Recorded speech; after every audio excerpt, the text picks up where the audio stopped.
President Biden's campaign raising $42 million in January, bringing his war chest to $130 million at the end of last month. It's a record amount for a Democratic candidate at this point of the calendar. Joining us right now is Mike Allen, co-founder of Axios. Good morning to you, Mike. Good morning. Let's talk all of this through. Obviously, the president raising an enormous amount of money at the same time that there are increasing questions about whether he should, frankly, remain the candidate. Yeah, well, here's something that's not speculation in the spirit of the show and is reality. This is a set of numbers where President Biden has the wind at his back. How long has it been since we saw a set of numbers and said, oh, this is great for President Biden?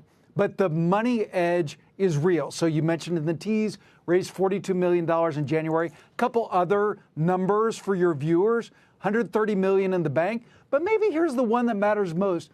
Last year, President Trump and his various political affiliates spent $50 million on legal costs. So at a time when Joe Biden is rolling up the money, the Trump organization has had to spend it on places that are unprecedented for a campaign. And as you say, President Biden today headed out to my native state of California for fundraising in Culver City, and he's going to be in one of the ritziest addresses in America later this week, Los Altos Hills in the Bay Area for a fundraiser. Mike, can you talk about what I think is an enthusiasm gap, if you will, inside the Democratic Party about President Biden and whether you think that persists? Does that change? I mean, I'm curious. Do you think that another candidate emerges, or do you think that's just crazy speculation? Yes, yes, and no. So there's no question an enthusiasm gap. Any Democrat will tell you that. I can tell you they're hanging their hat on the State of the Union address just over 2 weeks from today, March 7th, as a time to really change that. There's a time that President Biden will own the stage, and you guys will remember that a year ago, he really crushed that State of the Union. We saw his vigor. We saw his great reception to that. So over the next 2 weeks, 2 days, you're going to see a buildup to that speech. You're going to see the president starting to show his face to the country the way he wants to show it for the election 8.5 months from now. Like two really big events that are going to set the table for Election Day, like that State of the Union. It's the biggest thing that President Biden controls by far. The other one that no one controls, a Supreme Court ruling on whether or not the Trump trials go ahead and how quickly those go ahead. I would say those are the two tectonic events between now and the election. You saw Ezra Klein, I guess. Yeah. I don't know, Mike. Any chance of that? He says that Ezra Klein says at some point President Biden should end his White House bid and go out as a hero and pass the mantle to somebody else. You're hearing that from some places you wouldn't expect to hear it. No. Yep. Yeah, no, and like if you're the candidate, you don't want to be hearing that, but the Biden campaign strongly believes that between now and November, people are going to see that the economy is benefiting them. Like we hear on the show every day, people aren't feeling that yet. They hope the world will be stable, that people will see that the world would be more stable with Biden is the case that they will make. And to bring us back to the money, just one more figure for you, to bring us back to the money at the top, each side, when you count the party committees, count the campaigns, each side will spend roughly $1 billion.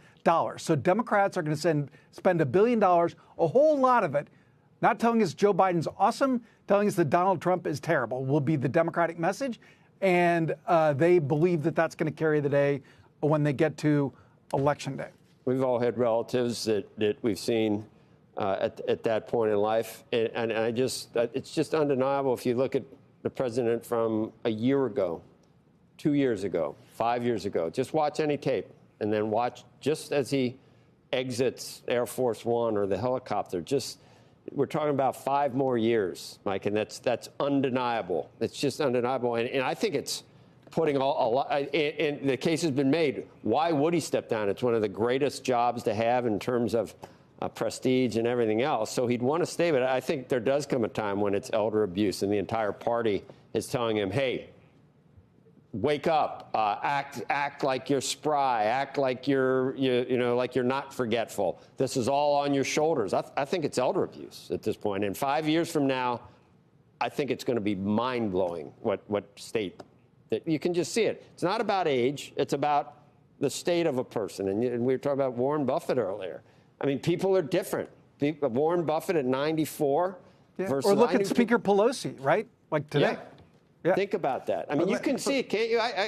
2 years ago, I was watching the other night. It's like, oh, my God.